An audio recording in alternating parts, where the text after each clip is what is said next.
这么近，那么美，周末到河北。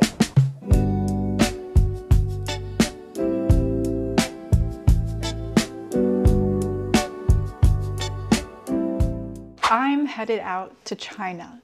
I'm really looking forward to this trip. It's been a few years since I've been to China, and last time when I was there, I definitely think I struggled with communicating a lot. I strongly remember trying to get some street food by myself, and I had to ask the lady how much it was like 5 times because I just couldn't really understand what they were saying to me, and all the numbers kind of get mixed together. So I'm really interested to see how much I've improved. And as you can see, I have most of my bags packed here.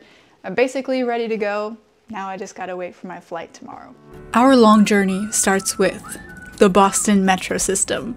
You can take the metro, transfer to a bus, and eventually you'll end up at the airport. Airports are so exciting, especially if you have a long international flight ahead of you. It feels like time doesn't even exist. You're allowed to sit and watch TV for hours at a time and not feel guilty about it. I also love walking around all the duty-free shops.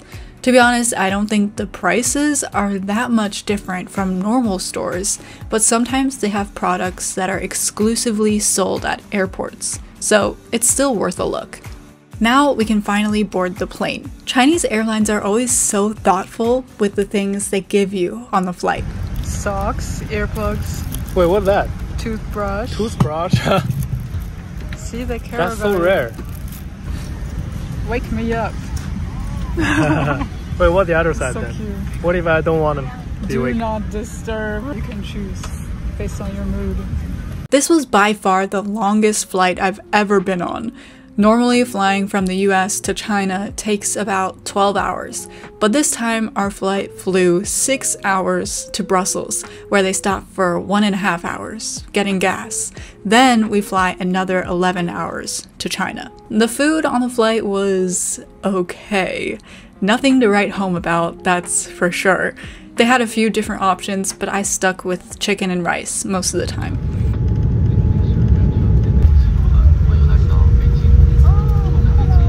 We arrived in Beijing around 3 a.m. So going through customs and security was a breeze. Everything was very fast and efficient. My skin was definitely suffering, but that'll get better with time. So right now it's like 4 a.m. in Beijing, and there's literally nobody else on the street with me. It's totally empty, and we're gonna go see what we can get to eat.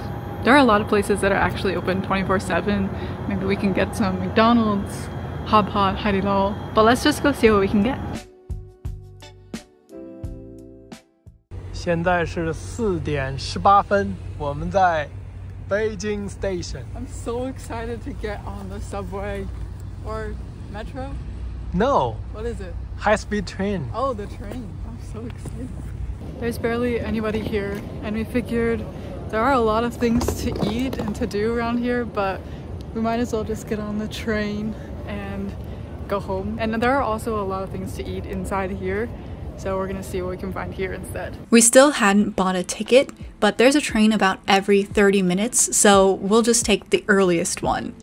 My favorite! Oh my gosh, it's not open. Otherwise, I would totally get some ice cream. As an American, I find the public transportation in China absolutely mind-blowing. The high-speed train itself is very nice. Honestly, I don't think I've ever taken it before, maybe once or twice. But our trip is about a 200-mile distance, and it only takes an hour. That's amazing. I mean, when they say high-speed train, they aren't kidding. This thing travels at speeds ranging from 124 to 217 miles per hour. And even at such high speeds, it's still very smooth and stable. I get very bad motion sickness, but I felt totally fine on the train, so that's pretty impressive. Finally made it to my first stop, Shizhuang. There's also a slogan I'd like to share with you guys. 这么近，那么美，周末到河北. So nice, so close. Hebei is your weekend choice. By this point, the sun had started to rise, and getting my first real glimpses of China, suddenly the long journey felt worth it. And my appetite started to creep up on me. 这个是 For breakfast, I immediately had some culture shock. I mean, can you believe this? Only 20 RMB and we got so much breakfast food. We got some hulatang, which is a type of breakfast food from Henan. We also have some doufu nao, tofu brain. Do you think this should be sweet or salty? Leave a comment and let me know. And I'm sure there are many different names for this, but here it's called tanggao. It's fried dough stuffed with brown sugar. So there's a bit of a crisp on the outside and the inside is soft and bouncy.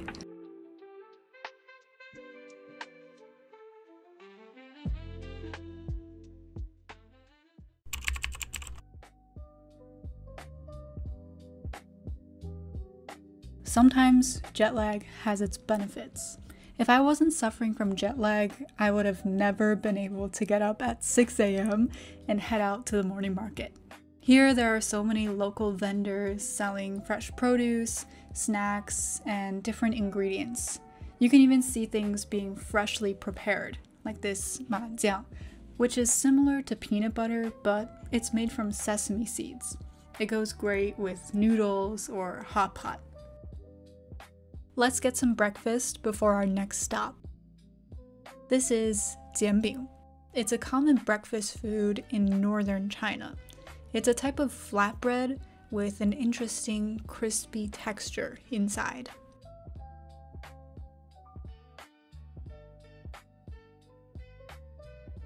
Shijiazhuang is a second-tier city in China, and it has its own nickname, which is International Zhuang. I'm not sure where this name came from exactly, but it does feel like a pretty international city. You can get almost anything you want here, and they have one of the biggest zoos in China. This was my first time going to a zoo in China, and I was really shocked by how many animals they had and how active the animals were. They even had some animals I had never seen in person before. But the most exciting part was the pandas. They were definitely bigger than I expected, but the rumors are true. They're very lazy animals.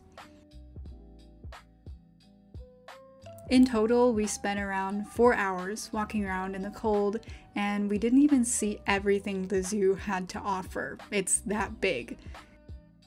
If you can stand the cold, I definitely recommend going in the winter to avoid the large crowds. I hope you guys enjoyed coming along with me on this unique journey, and I'll see you all next time.